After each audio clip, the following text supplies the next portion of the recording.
999 बैठे हैं, वो तुरंत अपने अपने भगवान को गोहराने लगे, प्रभु बचाइए एकरा से ना टूटो, प्रभु बचाइएगा, इसे ना टूटने पाए प्रभु। गोस्वामी जी कहते हैं एक राजा की प्रार्थना कहाँ, हजारों राजाओं की प्रार्थना। जिस राजा को कहा जाता है राजा तो ऐसे खड़े होते हैं मानो जाके बस तोड़िए दिएंगे अभी, तमकी ताकी तकिसी बधन उठाई ना जाकर बैठ कर लेट कर घसीट कर अनेक प्रकार से यत्न करते हैं, परंतु तोड़ना तो दूर, किसी राजा ने धनुष को तिल मात्र खिसकाया भी नहीं। धनुष नहीं हिला, राजा छोड़ के सिर नीचे करके वापस जाने लगे। दूसरा राजा चला है, मैं तोड़ के दिखाता हूं। तो जो राजा वापस जा रहे हैं वो राजा उस राजा को भांजते देखे, मैं कभी तोड़ता हूं। तो मने मन कहा जा जा जा जा उठाइब तब बुझाई जा। एक एक करके राजा आते गए हो, परंतु तिलमात्र भूमि भी किसी राजा ने नहीं खिसकाया।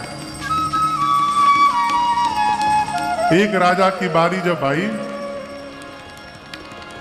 दूतों ने कहा बंदी जनों ने चलिए आप तोड़िए। राजा खड़े भय और अपने आसन से ही धनुष को देखकर प्रणाम किए, प्रणाम करके बैठ गए। बगल के राजा ने कहा तुम वीर नहीं हो क्या? बोले मैं बहुत बड़ा वीर हूं। काहे के वीर हो? तुम तो तोड़ने भी नहीं गए, यहीं से हार मान लिए। बोला मैं हार नहीं माना हूं, हम राजा हैं, भूपति हैं, और जिन सीता जी का विवाह है वो सीता जी ने भूमि से जन्म लिया है, उनका नाम है भूमिजा। वो भूमिजा हैं, हम भूपति हैं। इस संबंध से सीता जी हमारी बेटी हो गई और हम यहाँ बिटिया से विवाह करने नहीं आए हैं, हम बिटिया को विवाह में आशीर्वाद देने आए हैं, इसलिए हम धनुष तोड़ने के लिए जाएंगे ही नहीं। तो स्वामी जी कहते हैं जिनके कछु विचार मन माही, चाप समीप महीप न जाही। जब किसी भी राजा से धनुष नहीं खिसका तो राजाओं ने तुरंत आपस में मंत्रणा की और बोले सारे राजा एक साथ मिल जाते हैं, मिल के तोड़ देते हैं। कितना बढ़िया उपाय है। एक आदमी को, आदमी नहीं सॉरी, एक धनुष को तोड़ने के लिए सारे विरोधी एक साथ जमा हो जाओ, मिल के तोड़ देंगे। लेकिन एक ने कहा मिल के तोड़ देंगे तो ब्याहवा केकरा संग हुई। देखिए ये समस्या उस समय भी थी और आज भी है।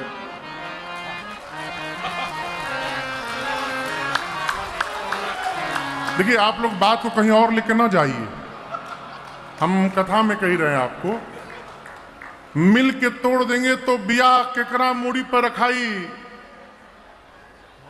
मौर मौर मौर, मुकुट नहीं मौर। एक राजा ने कहा पहले टूटे दो, उसके बाद हम आपस में युद्ध कर लेंगे। हाँ ये तो पहले ही युद्ध शुरू हो गया, तोड़ने के पहले ही हम आपस में युद्ध कर लेंगे और जो विजेता होगा उसी से विवाह हो जाएगा।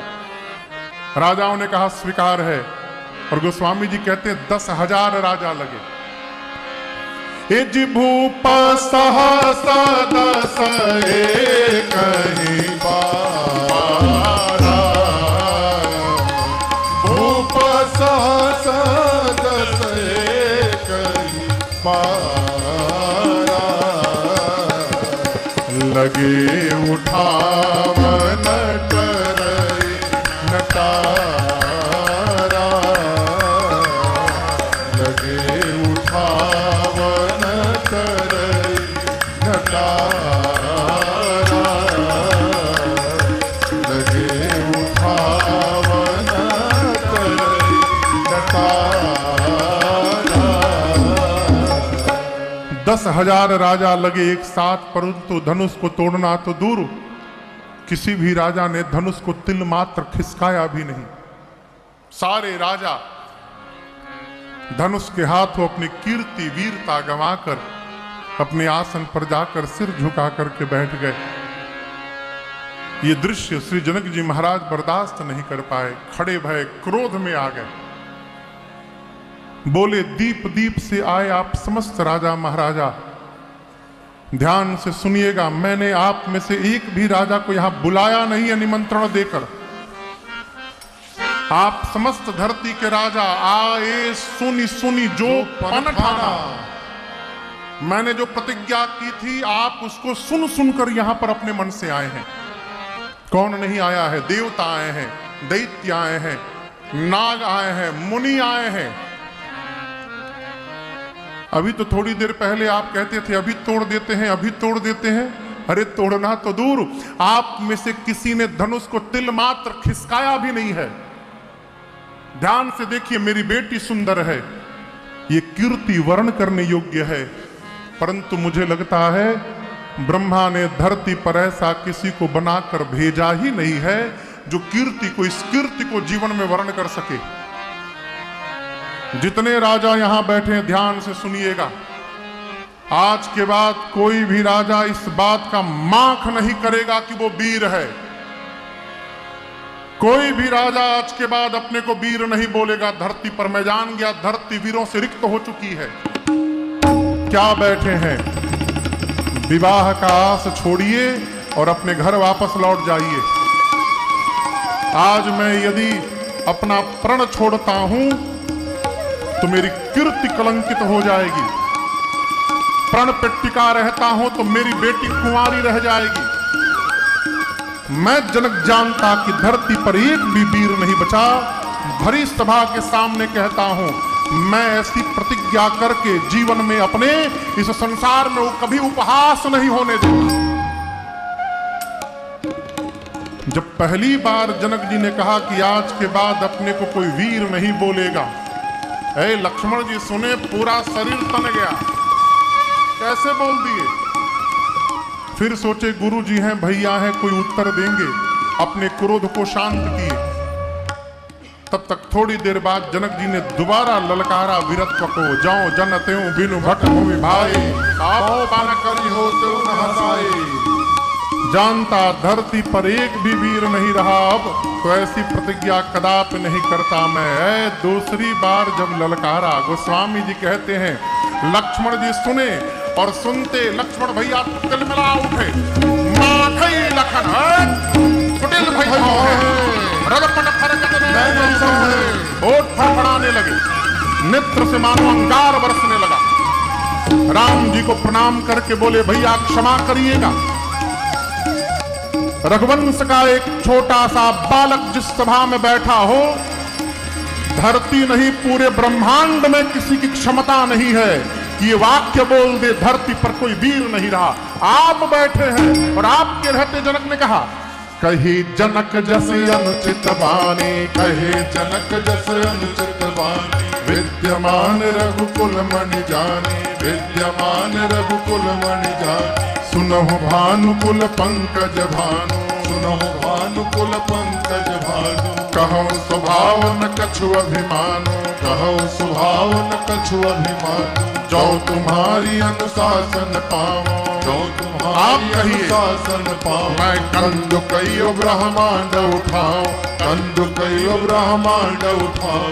काचे घट जिमिडारो भोरी, काचे घट जिमिडारो भोरी। सकौ मेरु मूलक जिम तोरे, सकौ मेरु मूलक जिम तोरे। तो प्रताप महिमा भगवाना, तो प्रताप महिमा भगवाना। गोपा पुरो पिनाक पुराना, गोपा पुरो पिनाक पुराना। नाथ जानियस आयस हो, नाथ जानियस आयस हो। मैं कौतुक करो बिलोकियसो, कौतुक करो बिलोकियसो।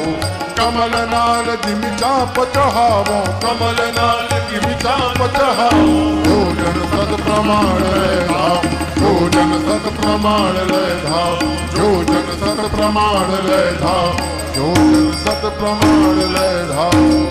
तोरौ छत्र दंड जिमि, तो प्रताप बल नाम। जान करो प्रभु पद शपथ, कर न धरो धनु भार। लक्ष्मण जी गरजे, कहें भैया आपके रहते, जनक ने कहा धरती पर कोई वीर नहीं, आज्ञा दीजिए मुझे। जनक ने कहा कोई धनुष नहीं उठा पाया, धनुष छोड़िए, भरी सभा के सामने कहता हूं, बच्चे जैसे हाथ में गेंद उठाते हैं, मैं पूरा का पूरा ब्रह्मांड हाथ में उठा लूंगा आज। बच्चे जिस प्रकार कच्चे घड़े को फोड़कर चूर्ण चूर्ण करते हैं, मैं ब्रह्मांड को खंड खंड कर दूंगा। बच्चे जिस प्रकार मूली तोड़ते हैं, मैं सुमेरु पर्वत को छिन्न भिन्न कर दूंगा। बरसात में उगे छत्र को बच्चे जैसे पांव से रौंदते हैं, रौंद दूंगा। उठाऊंगा धनुष को, उठाकर 100 योजन तक दौड़ कर दिखाऊंगा, और यदि नहीं कर पाया, आपके चरणों की सौगंध लेता हूं प्रभु, जीवन में दोबारा कभी हाथ में धनुष बाण को धारण नहीं करूंगा। गर्जे लक्ष्मण जी। मिथिला में पूरी धरती की गति देखिए। लखना सको वचन जे बोले, जगमगानी मही दिग्गज डोले, जगमगानी मही दिग्गज डोले, जगमगानी मही दिग्गज डोले। लक्ष्मण जी गरजे, जिस प्रकार कमल की नाल को बच्चे खंड खंड करते हैं, मैं धनुष को करके रख दूंगा अभी। उठाकर 100 योजन तक दौड़ कर दिखा दूंगा, जोर से दौड़ूंगा। पूरी धरती कांपने लगी, राजाओं के आसन डोलने लगे। राम जी सीता जी तो मन ही मन प्रसन्न हो गए। जनक जी महाराज घबरा गए, मन में सोचे अरे राम अभी छोटका खड़ा भया है, सब कांपने लगा, अब बड़का बैठा है। लक्ष्मण जी गरजते गरजते पहुंच गए धनुष के पास, हाथ बढ़ा दिए, कहें भैया कहिए तोड़ दूं। राम जी सोचे हितैषी कहाने वाले भी आज इस खेल को देख रहे हैं चुपचाप होकर के, क्या आज सबकी बुद्धि कहीं चली गई है? अरे ये वही धनुष है जिसको रावण और बाणासुर ने छुआ भी नहीं। जिस धनुष को रावण बाणासुर ने स्पर्श नहीं किया, उस धनुष को ये बालक तोड़ेगा। कोई इस बालक को रोकता क्यों नहीं कि बच्चों का खेल नहीं है। सखी ने कहा महारानी, जीवन में तेजवंत को कभी छोटा समझने का भूल न करिएगा। सूर्य का छोटा सा गोला निकलता है और पूरे पृथ्वी के अंधकार को समाप्त कर देता है। कितने भी बड़े देवता क्यों ना हो, एक छोटा सा मंत्र उस देवता को बस में कर लेता है। विशाल मदमस्त हाथी को एक अंकुश अपने बस में करके रखता है। कहते हैं कि घड़े से जन्म लेने वाले अगस्त्य ऋषि, जिनको कुंभज कहा जाता है, कुंभ से जन्म लिए, वो अगस्त्य ऋषि पूरा समुद्र पी गए। कामदेव पुष्प का बाण चलाते हैं और पूरे विश्व पर अपना प्रभाव जमा लेते हैं। मेरी मानिए, आप जिनको आज छोटा समझ रही है ना, यही राम जी आज इस सभा में ये बड़ा कार्य करके दिखाने वाले हैं। आप भरोसे में रहिए बस। सीता मैया मन ही मन पार्वती जी से, शंकर जी से, गणेश भगवान से, गणनायक वरदायक देवा, गणनायक वरदायक देवा, आजू लगे कि यूं तुव सेवा, आजू लगे कि यूं तुव सेवा, बार बार बिनती सुनी मोरी, बार बार बिनती सुनी मोरी, करहु चाप करो तायति थोरी, करहु चाप गुरु तायति थोरी। सीता जी कहती हैं, हे गणपति भगवान, आज के दिन के लिए ही मैंने आपकी इतनी पूजा की।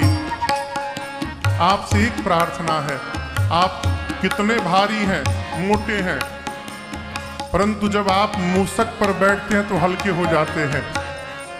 जैसे आप मूसक पर बैठते समय हल्के हो जाते हैं गणपति जी, उसी प्रकार आज इस आप धनुष को हल्का कर दीजिए ना, जिससे मेरे प्रभु सरलता से इसको तोड़ सके। देवताओं की प्रार्थना करते करते सीता जी अंत में उस धनुष से प्रार्थना करने लगी, हे शिव जी के पिनाक, अब तो मुझे आप ही का आसरा बचा है। सब कह रहे हैं कि आप बहुत भारी हो गए हैं, एक मेरी प्रार्थना स्वीकार करिए। जैसे प्रभु आपके पास आपको तोड़ने आए, आप में जितना भार आज है ना, अपना कर यहाँ इस धाम पर चल रही 9 दिवसीय श्री राम कथा के हम और आप आज तृतीय बेला में यहाँ पर सभी लोग उपस्थित भय हैं।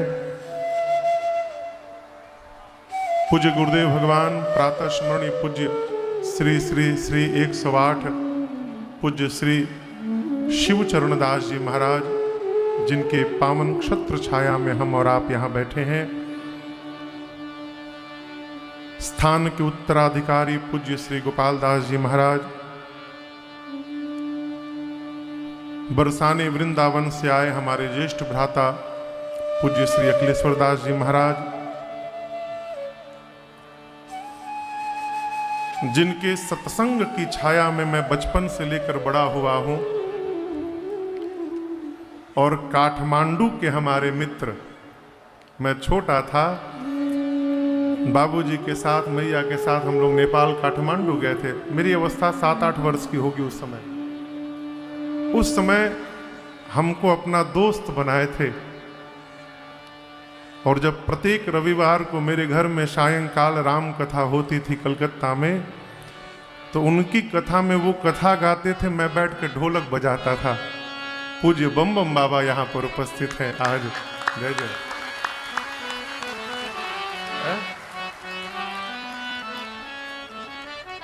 आज तृतीय सत्र में दैनिक यजमान के रूप में श्रीमान संतोष मिश्रा जी, श्रीमती ममता मिश्रा जी के साथ श्रीमान कृपाशंकर चौबे जी, श्रीमान राधे श्याम सिंह जी, श्रीमती अलका सिंह जी के साथ श्रीमान नीरज वर्मा जी अपनी पूजनीय माता जी श्रीमती तारा देवी जी के साथ, श्रीमान चंद्रभूषण शाही जी पिताजी के साथ श्रीमान अजीत शाही जी के साथ आज ठाकुर जी का पूजन किए। आसपास दूर से उपस्थित आप समस्त कथा के रसिक श्रोता बंधु माताएं बहनें, यूट्यूब एवं फेसबुक के माध्यम से पूरे विश्व में इस कथा को देख रहे सुन रहे जितने भी श्रद्धालु गण श्रोतागण भगवत कथा रस रसिक जन हैं, आप सभी लोगों को राजन का सादर जय सिया राम। थोड़ा जोर से कहिए कि देवरिया में बैठे हैं, जय सिया राम।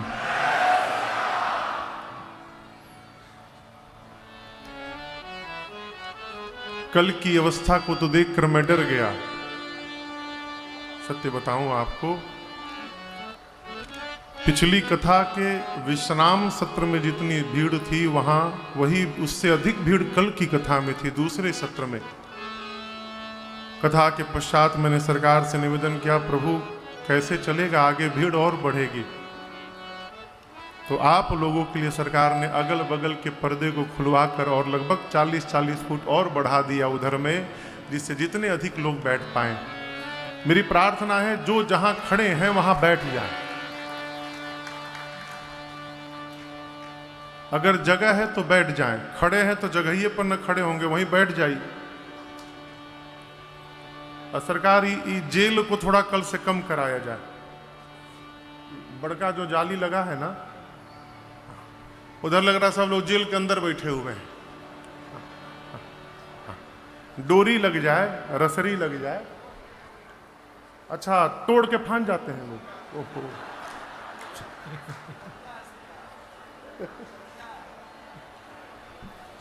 चलिए, हरे इच्छा। कल हमने और आपने द्वितीय सत्र में यहां पर 2 उत्सव मनाए।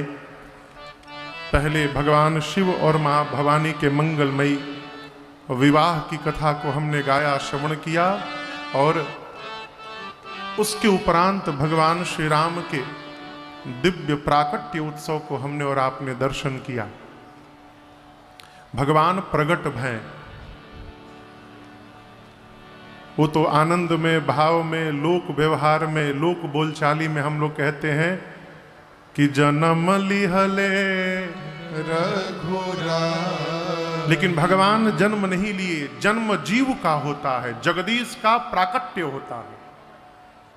यदि भगवान जन्म लिए होते तो गोस्वामी जी छंद लिखते, अरे लिए जन्म कृपाला दीना दयाला कौशल्या हितकारी।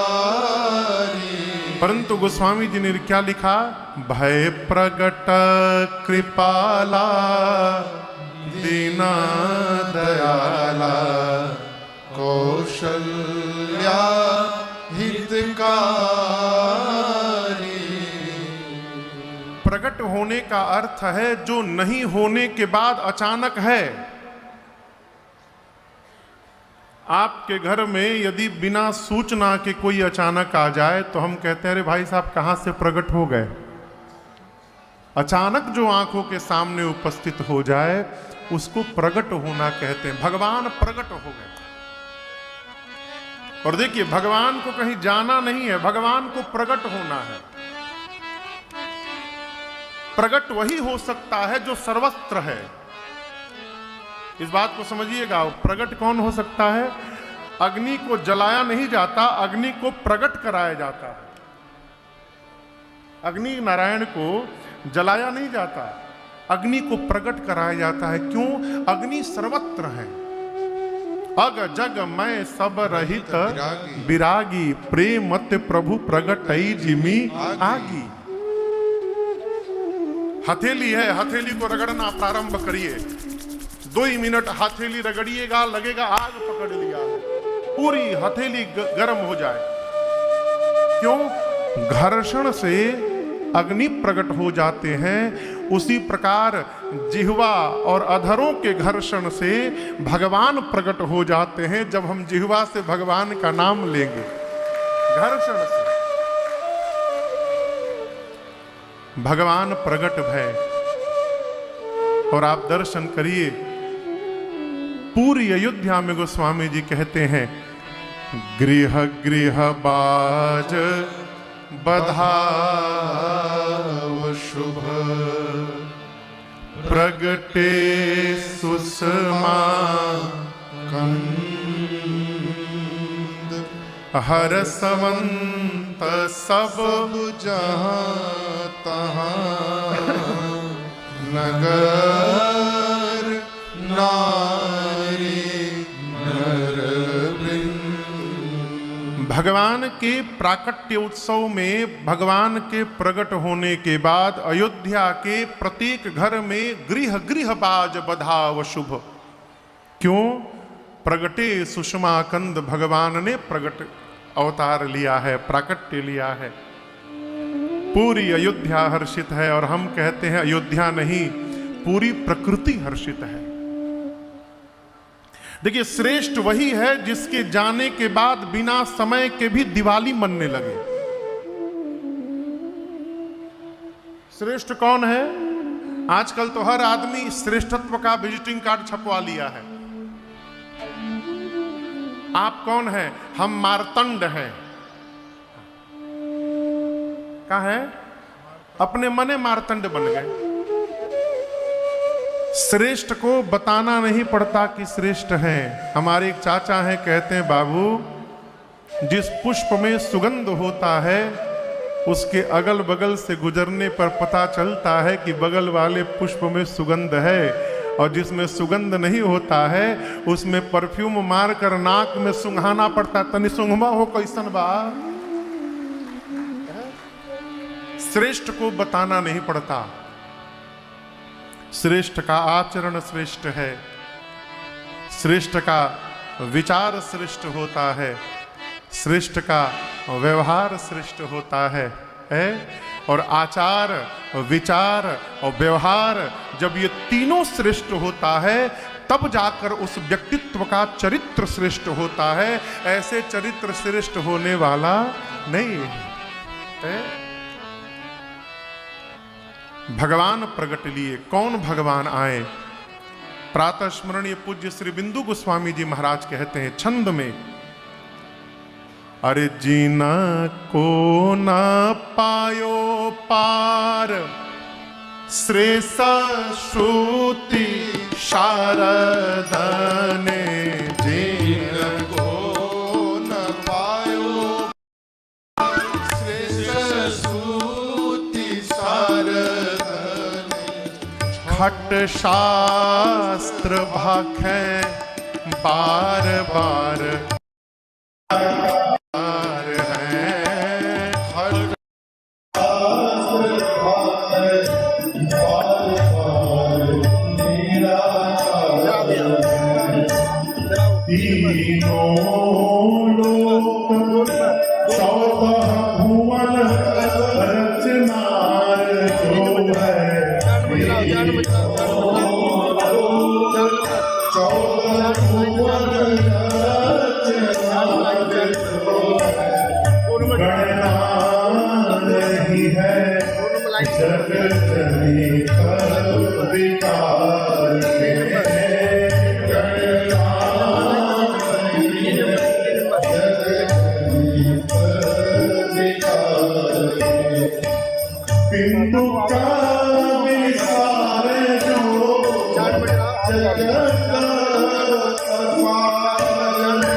पूज्यपाद बिंदु गोस्वामी जी कहते कौन भगवान प्रकट हो गया? भगवान के ऐश्वर्य का दर्शन करिए। कहते हैं अरे जिनको न पायो पार, जिनका पार नहीं पा पाए। कौन? शेष श्रुति शारद ने। शेष नारायण, श्रुति यानी चारों वेद भगवान, और शारद यानी सरस्वती जी, ये तीनों जिनका पार नहीं पा पाए।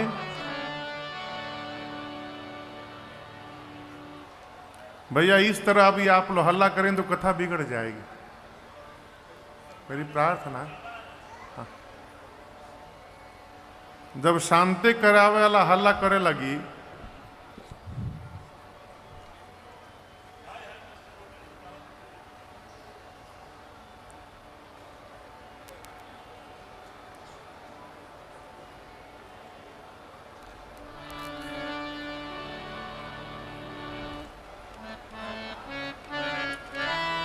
ठीक बात, ठीक बात, हम बुझता नहीं।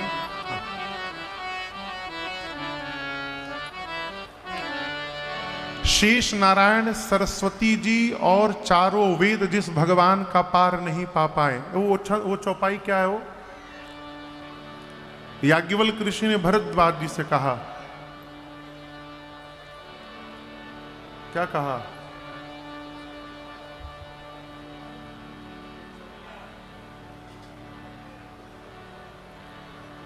हमरा तो याद बा।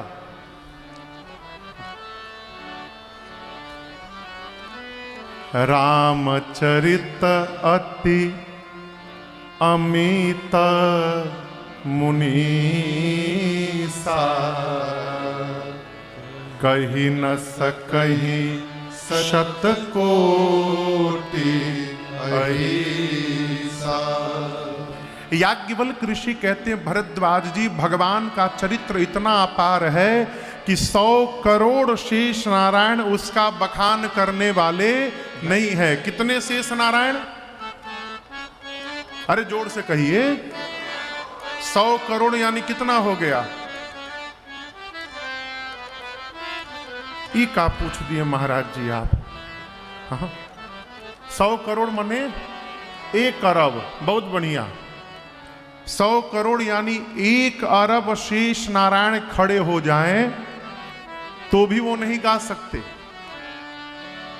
अब एक शेष नारायण के पास 1000 मुख है, तो 1 अरब शेष नारायण का कुल कितना मुख हो गया?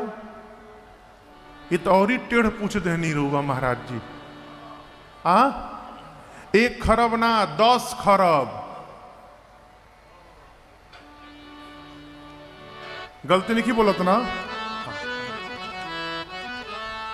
10 खरब मुख लेकर 1 अरब शेष नारायण यदि कतार से बैठ जाएं और अपने एक एक मुख से बारी बारी कथा कहना प्रारंभ करें तो 10 खरब मुख उनका समाप्त हो जाएगा, परंतु भगवान की कथा पूरी होने वाली नहीं है। इतनी अपार है। शेष नारायण जिनका पार नहीं पा पाए। वेद भगवान लक्ष्मण जी कहते हैं निषाद राजगोह से,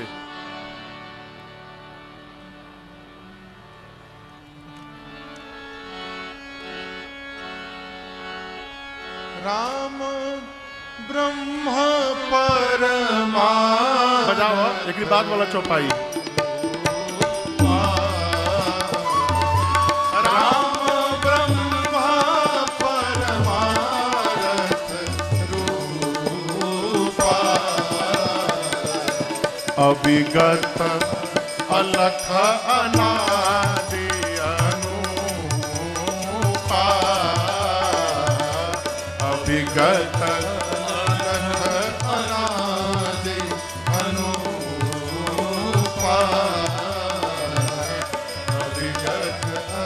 सखा परम परमारथ केहू। सखा परम परमारथ केहू। मन क्रम वचन राम पद नेहू। मन क्रम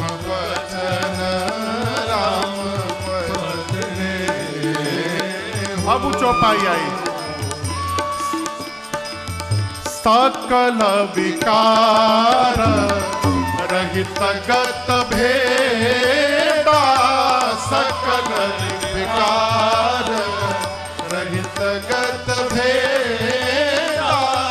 कहीं नित नेति निरूपहि वेदा। कहीं नित नेति निरूपहि वेदा। राम ब्रह्म परमारथ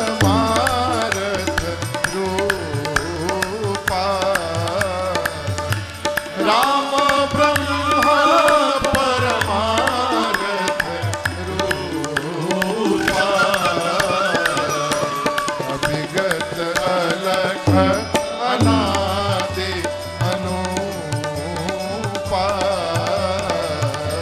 अविगत अलख अनादि अनूपा। अभिगत अलख अनादि अनूपा। शेष का आपने सुन लिया। शेष सरस्वती नहीं गा पाती। अब वेद भगवान लक्ष्मण जी निषाद राजगोह से अयोध्या कांड में कहते हैं, जब भगवान श्रृंगवेरपुर में कुशा की चटाई पर शीशम के वृक्ष के नीचे सीता जी के साथ सोए हैं तो निषाद जी देख कर रोने लगे कि कैकेयी जी ने भगवान को दुख दे दिया। लक्ष्मण जी बोले किसके लिए रो रहे हैं? देखिए सुख दुख विकारी को होता है, निर्विकारी को नहीं होता। क्षणे रुष्टा क्षणे तुष्टा रुष्टा तृष्टा क्षणे क्षणे। 5 मिनट पहले मुंह फुला के बैठे हैं और 5 मिनट बाद हंस रहे हैं गले मिलकर। ये निर्विकारी को ऐसा नहीं होता। निर्विकारी सर्वकाल एक रस में बना रहता है। प्रसन्नताम या नगता विषेकतः तथा न ममले वनवास दुःखतः मुखाम्बुजश्री रघुनंदनस्य मे सदास्तु सा मंजुल मंगल प्रदा। लक्ष्मण जी कहते हैं, राम जी सकल विकार रहित गत भेदा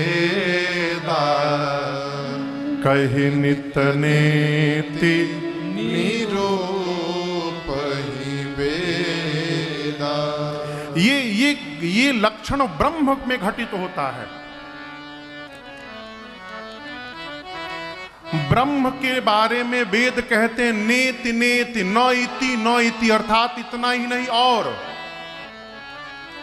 जनक जी महाराज विश्वामित्र जी से कहते हैं कि वेद जिनको नेति नेति कहते नहीं पुकारते वो ब्रह्म, वही तो मेरे आंखों के सामने नहीं आ गए हैं।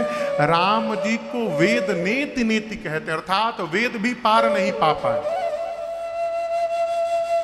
बिंदु गोस्वामी जी कहते हैं, जिस भगवान को वेद नहीं पार पा पाए, जिन भगवान के बारे में शेष सरस्वती नहीं बोल पाए, तीन लोगों का जिस भगवान ने परमात्मा ने निर्माण किया है और स्वयं उस संसार के विलाप से परे गणना नहीं है। जग जनित विकार एक दोहा है छंद के बाद, भय प्रगट कृपाला दीन दयाला। याद है ना? कितने लोगों को याद है ये छंद? प्राय सबको याद है। छंद के बाद दोहा है। दोहा बोलिए। विनय, दोहा कितने लोगों को याद है? छंद के बाद वाला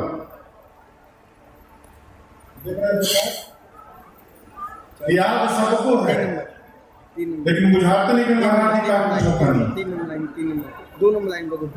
दोहा है, विप्रधेनु सुर संत हित लीन मनुज अवतार निज इच्छा निर्मित माया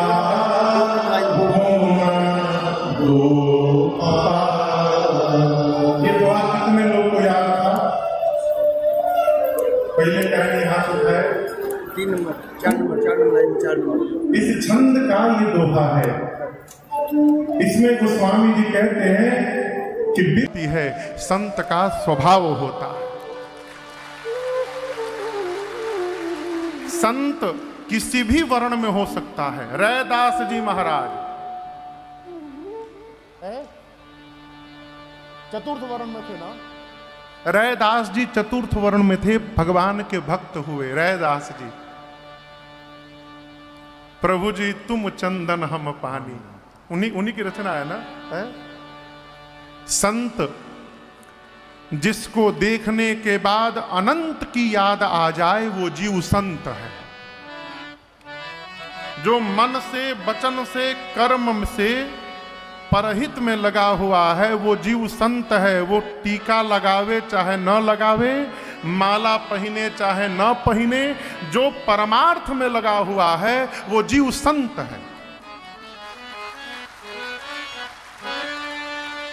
और इन सब के हित के लिए लीन मनुज अवतार। प्रातस्मरणीय पूज्य श्री पुंडरीक गोस्वामी जी महाराज का एक आख्यान में सुन रहा था। कह रहे थे, बड़े अद्भुत वक्ता हैं भारत के, अद्भुत विभूति हैं। तो कह रहे थे कि महाभारत के युद्ध में संभवतः 5वें या 6वें दिन शंख बज गया।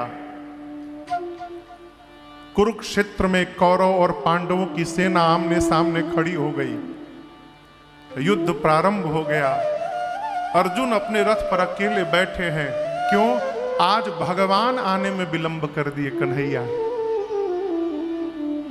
अर्जुन प्रतीक्षा करते रहे। थोड़ी देर बाद भगवान श्री कृष्ण दौड़ते दौड़ते आए।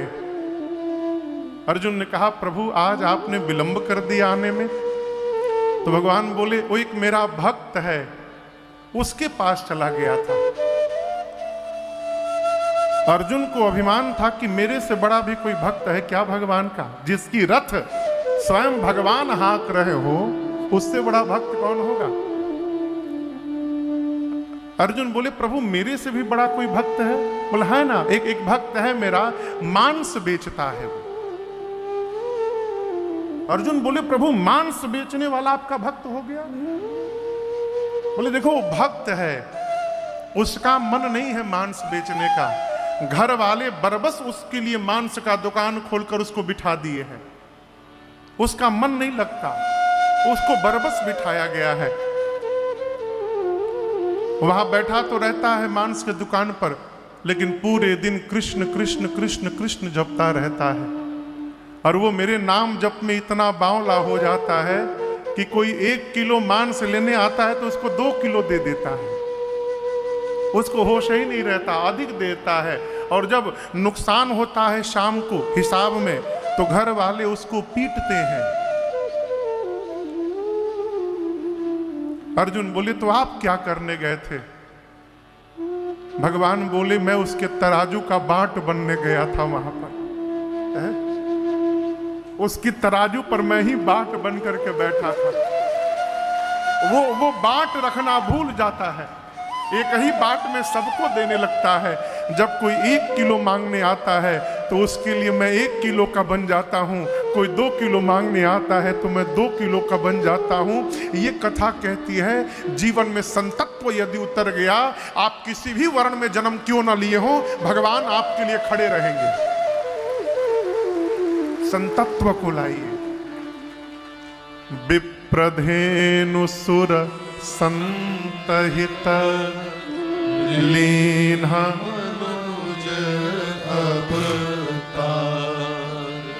निज इच्छा निर्मित तना माया गुण गो। भगवान माया से परे हैं, गुण सत रज तम तीनों गुणों से परे हैं। और गो पार, गो यानी इंद्रियां। गो पार एक माई दिल्ली में सरकार कहती थी निज इच्छा निर्मित तन माया गुण गोपाल। कई लोग गोपाल कहते हैं, गोपाल नहीं है, गोपार। माया गुण गो पार। भगवान माया से बाहर है, गुण से बाहर है, त्रिगुणातीत है। और गो यानी इंद्रियां, इंद्रियों से परे हैं। अब इसको समझिएगा। मैं संभवतः कभी 1-2 बार ये प्रसंग आया तो मैं निवेदन किया, जो मैंने पूज्य महाराज श्री के मुख से सुना है। भगवान इंद्रियों से परे हैं। कितनी इंद्रियां हैं पता है? कितनी इंद्रियां हैं? हाँ, 6 नहीं, और कितनों बोली सब में तो कोनो सटिए जाई। हाँ 4 5 ज्ञानेंद्रियां हैं और 5 कर्म इंद्रियां हैं। कितने हो गए? 10। इनके बाद 4 विशेष इंद्रियां हैं, मन बुद्धि चित्त और अहंकार। मन बुद्धि चित्त अहम, इनको विशेष इंद्रिय कहा जाता है। ये दिखाई नहीं देते। और इसमें सबसे खतरनाक कोई है तो मन है। मन इन सब का राजा है। अब देखिए, आंख इंद्रिय है। आंख रूपी इंद्रिय का रस क्या है? सुंदर सुंदर दिखाई देना है। आंख को सुंदर देखने में मजा आता है। कान का रस क्या है? कान का रस क्या है? कथा में तो नींद भी आ जाती है। और किसी की बैठ के बुराई यदि यहां 2 लोग बतिया रहे हो, इतना सुख मिलता है वो बुराई सुनने में है। सुनाई ना पड़े तो आदमी टेढ़ हो ही जाता है। जिन 2 व्यक्तियों जिस व्यक्ति के बारे में ये दोनों बात कर रहे हैं, हम उनको नहीं जानते किसके बारे में बात हो रही, लेकिन ध्यान इतना एकदम सही बोले आप, जबकि कुछ नहीं पता कि इसके बारे में वार्ता हो रही है। कान का सुख, वहीं पर भगत के लिए भगवत कथामृत में सुख मिलता है। जिह्वा का रस क्या है? सुंदर सुंदर भोजन। नासिका का रस क्या है? लागत पुआ छना तक वही आज, ये रस है। अब मन क्या करता है? दर्शन करिए। मन इन इंद्रियों को घोड़ा बना लेता है और इनके ऊपर बैठ जाता है। मन रूपी राजा इन इंद्रियों को घोड़ा बनाकर इनके ऊपर जाकर बैठ जाता है और उसी से यात्रा करता है। अब ये इंद्रियां कहां तक जाएंगी? तो जहां तक इनका रस है। आंख पर यदि मन बैठ गया तो आंख सुंदर देखने तक जाएगा, बस वहीं तक, उसके आगे उसकी गति नहीं है। भाई उसका फाइनल डेस्टिनेशन क्या है? सुंदरता। कान का पर यदि मन बैठ गया तो कान का रस कहां तक है? सुनना। जिह्वा पर बैठ गया तो मन कहां तक जाएगा? शाम के यदि पनीर पराठा मिल जाए ना, आज आनंद आ जाएगा, टमाटर के चटनी के संग है। करुणेश बाबू कहां बैठे? आप सुने हम क्या बोले अभी? अच्छा हुआ नहीं सुने। मैं खाने के लिए नहीं कह रहा हूं, बात आई तो कह रहा हूं। जिह्वा का गति, जिह्वा की गति कहां है? रस तक। इसका नाम है रसना। क्या नाम है? रसना। नाम है रसना। और सब रस यही लेती है सरकार। क्या अद्भुत आप देखती है, कहती है रसना, और सब रस करे चाहिए। नासिका का है सुगंध तक, हाथ का विषय, हाथ रूपी इंद्रिय का रस कहां तक है? गति स्पर्श तक। सुंदर सुंदर मुलायम मुलायम छुए के मिल जाओ तकिया आए है। आदमी दिन भर हाथ रगड़त है, बड़ा मुलायम बाहो, इसकी गति है। मन इन इंद्रियों पर बैठकर गति करता है, इसलिए विषय तक जाकर लौट आता है। भगवान उस विषय के उस पार खड़े हैं, इसलिए विषय इंद्रिय पर गति करने से भगवान नहीं मिलते। जो इंद्रियों को पार करके भगवान को ढूंढता है, उसको घर बैठे बिठाए भगवान प्राप्त हो सकते हैं। इंद्रियों को पार करके, माया गुण गोपाल, भगवान इंद्रियों से परे हैं। उपाय क्या है महाराज? मन को केवल संभालना है। मने सबको फंसा के रखा। एक बहुत बड़े संत हुए, प्रातः स्मरणीय पूज्य पथिक जी महाराज, सरकार अब तो नहीं रहे, पथिक जी महाराज एक जगह कथा गा रहे थे कानपुर में। तो कथा गाते गाते जो श्रोता बैठती है ना, तो कथा गाते गाते आंखों में स्वरूप बस जाता है कि कहां पर कौन सा श्रोता बैठा है। कई लोगों का स्थान निश्चित होता है। एक सेठ जी नित्य आए कथा सुनने, एक ही जगह बैठ के। 5वें दिन नहीं आए, 5वें दिन सेठ जी नहीं आए। 6वें दिन आए तो कथा के बाद पूज्य पथिक जी महाराज ने पूछा कि सेठ जी आप कल क्यों नहीं आए? बोले महाराज जी क्षमा करिएगा, क्षमा करिएगा सरकार, आना तो चाहता था मैं लेकिन नहीं आ पाया। बोले क्यों नहीं आ पाए? तो हमारे साले साहब और साढ़ू आ गए थे।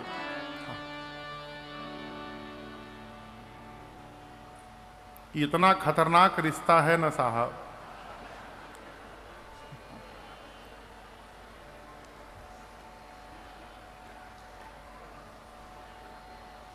ये हमारे भैया हैं, इसका मतलब बड़े भाई हैं।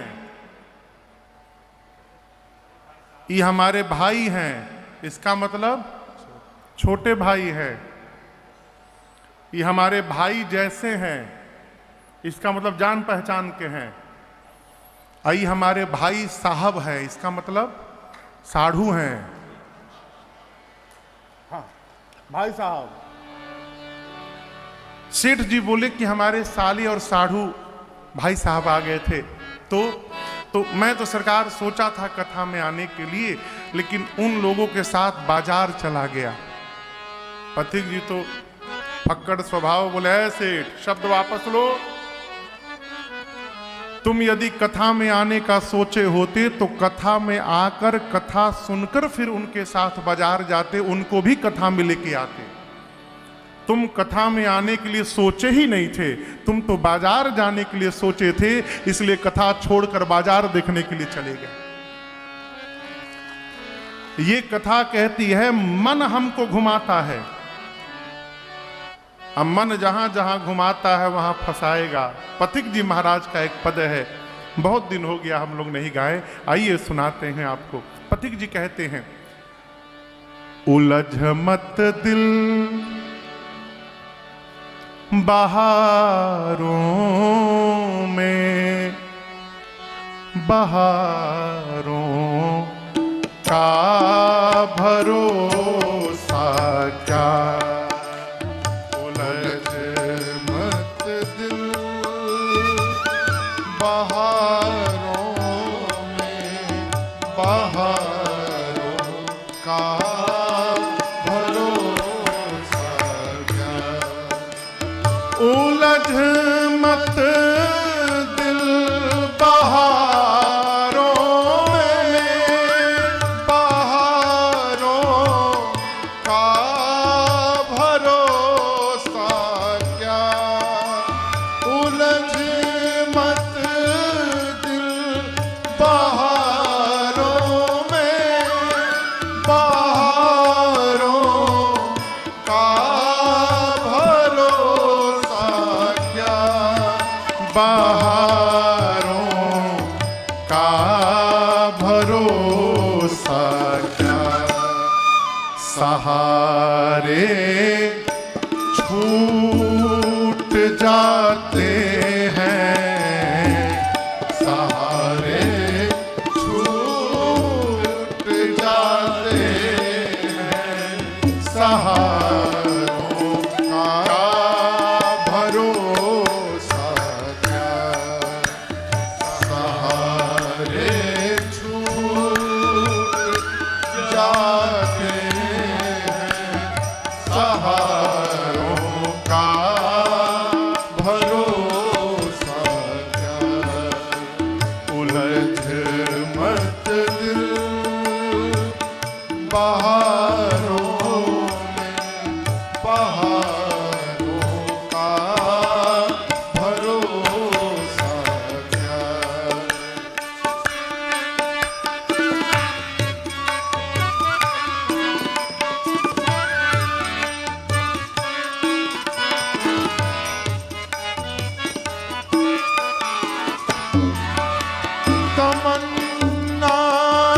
तमन्नाएं जो तेरी हैं, फुहारे हैं ये सावन की,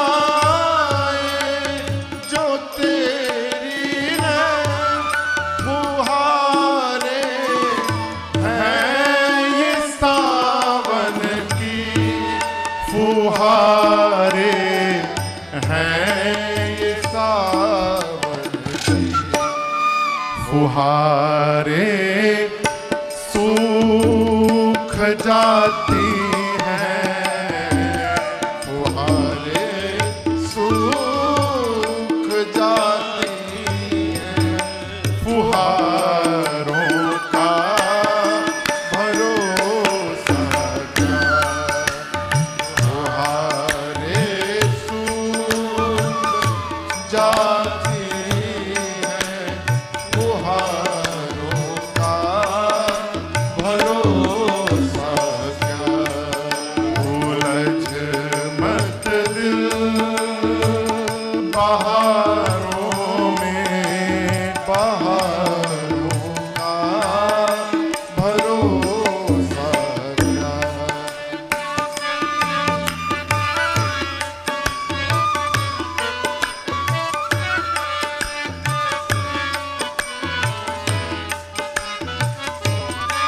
बहुत बड़ी बात बोले, तू संभल नाम का लेकर किनारों से किनारा कर, तू संबल नाम का लेकर किनारों से किनारा कर, किनारों से किनारा कर। क्यों?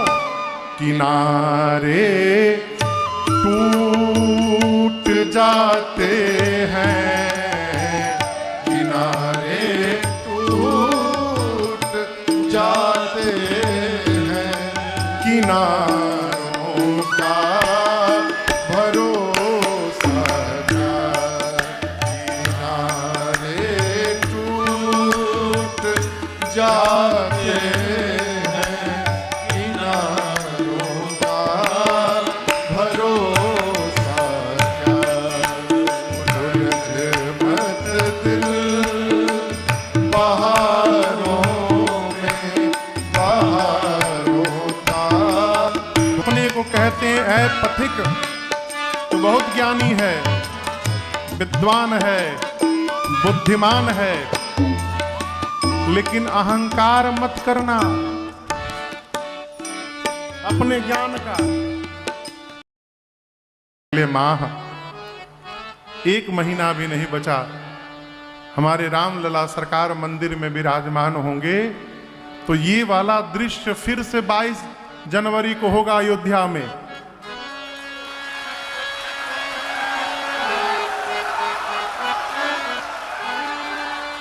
जेहि दिन राम जन्म श्रुति गावहि, तीरथ सकल तहा चलिया आवहि।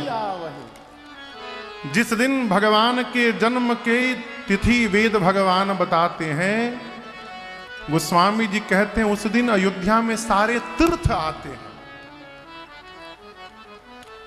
अयोध्या का पता ही इसी से चला, जहां मैंने सुना सरकार जो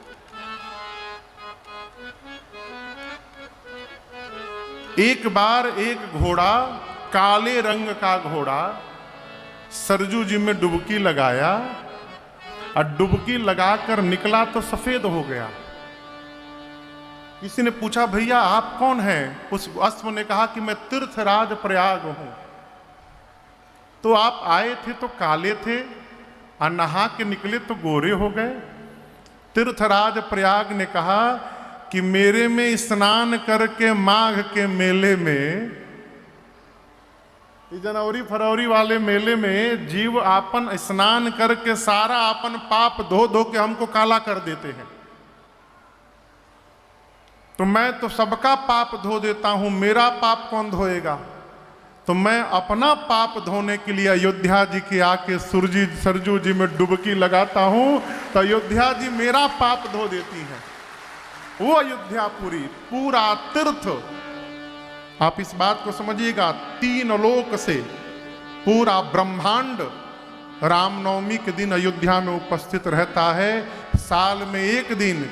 लेकिन 2024 में एक बार पूरा ब्रह्मांड उपस्थित नहीं होगा, 2024 में 2 बार पूरा ब्रह्मांड उपस्थित होगा, एक रामनवमी के दिन और उससे पहले 22 जनवरी को।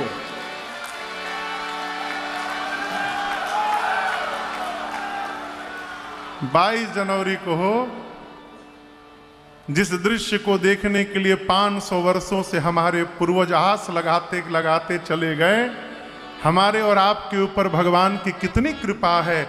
हम और आप उसी दृश्य का साक्षी बनने जा रहे हैं। भगवान को मंदिर में बैठते देखेंगे। सभी सनातनियों की ओर से प्रदेश के मुख्यमंत्री माननीय योगी जी को और देश के प्रधानमंत्री माननीय मोदी जी को इस कार्य के लिए बहुत बहुत साधुवाद और धन्यवाद है।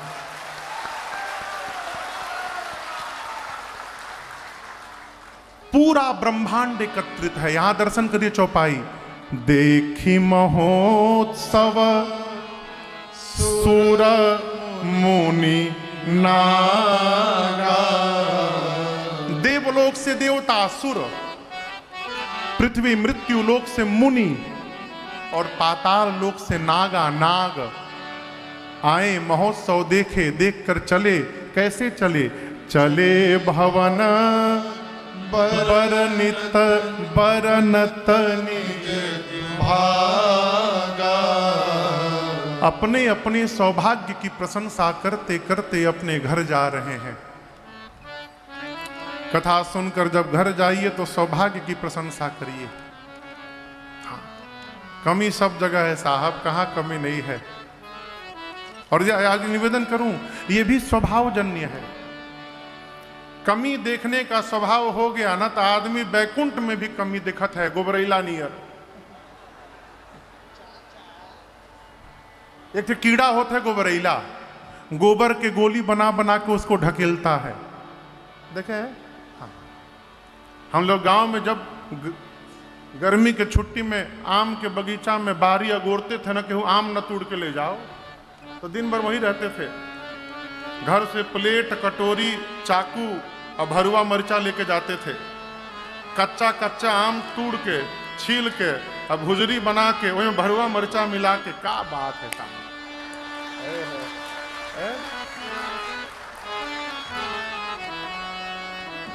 जो पाया होगा उसी को आनंद आता होगा सुन के। कितना लोग के मुंह में पानी आ गई हुई। तो वहां गोबरैला देखते थे। एक बार ब्रह्मा जी को एक गोबरैला पर दृष्टि पड़ गई। किसकी? किसकी? ब्रह्मा जी की। ब्रह्मा जी बोले बताओ कौन से जन्म का कर्म बिगड़ा है, गोबरैला बना हुआ है। दया आ गई, उस गोबरैला को उठा के और डिबिया में भर के ब्रह्मलोक लेके चले गए।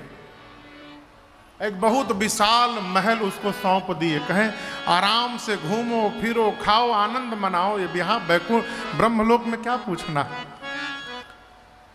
एक महीना बाद ब्रह्मा जी वहां गए तो देखे दुबरा के एकदम कांटा सा हो गया है गोबरैला। ब्रह्मा जी बोले अरे तुम्हारी यहाँ ये दुर्दशा। जैसे ब्रह्मा जी को देखा पांव पकड़ लिया, मर जाऊंगा मैं, बचा लीजिए हमको। बोला क्यों, क्या हुआ? बोला इतने साफ में रहने का हमको आदतें नहीं है, जबले गोबर ना महके तब तक हमको आनंद नहीं मिलता है। मैं जहां था वहीं हमको भेज दीजिए नीचे, मैं मर जाऊंगा साफ में मैं। ब्रह्मा जी बोले जाओ मरो वहीं पर, उठा के फेंक दिए नीचे उसको। ये क्या है? कमी देखने का स्वभाव बन गया माई बाप, तो अच्छाई में भी कमी दिखाई पड़ेगा।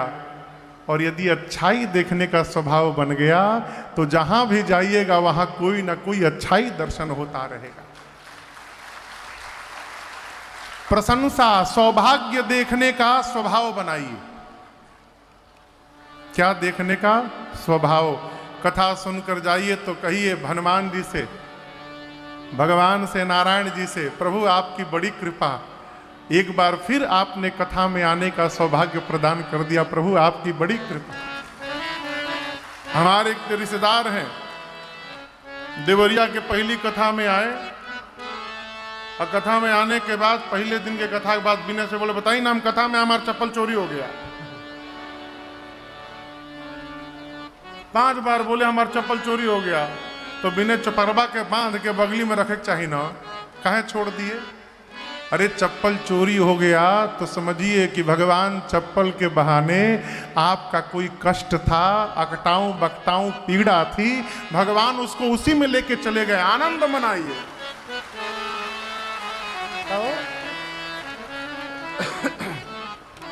अच्छा देखिए भगवान की बड़ी कृपा है, वह बरस रही है कृपा।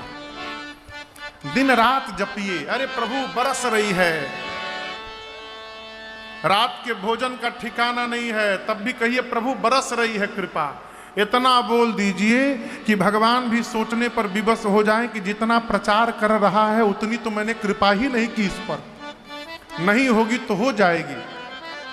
अब भगवान देते देते थक गए, हमारे पेटे नहीं भर रहा है, तो हमसे बड़ा अभागा संसार में दूसरा कोई नहीं होगा।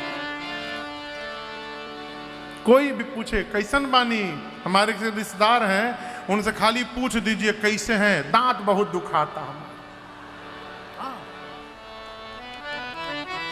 एक हफ्ता बाद मिलिए कैसन में, पेट काल से खराब हो गई बा हमारा, कबो शुगर 500 हो गई बा, कब वो बीपी बढ़ गई बा, जब अपनी समस्या नहीं रहेगी, हमार लड़का के बड़ समझी बीमार हो गई बड़न, दूसरे की समस्या। कभी अच्छा नहीं बोलते हैं, आप अच्छा बोलिए, कैसे हैं? अरे बरस रही प्रभु की कृपा अपार, बरस रही प्रभु की कृपा बरस बरस रही प्रभु की कृपा अपार।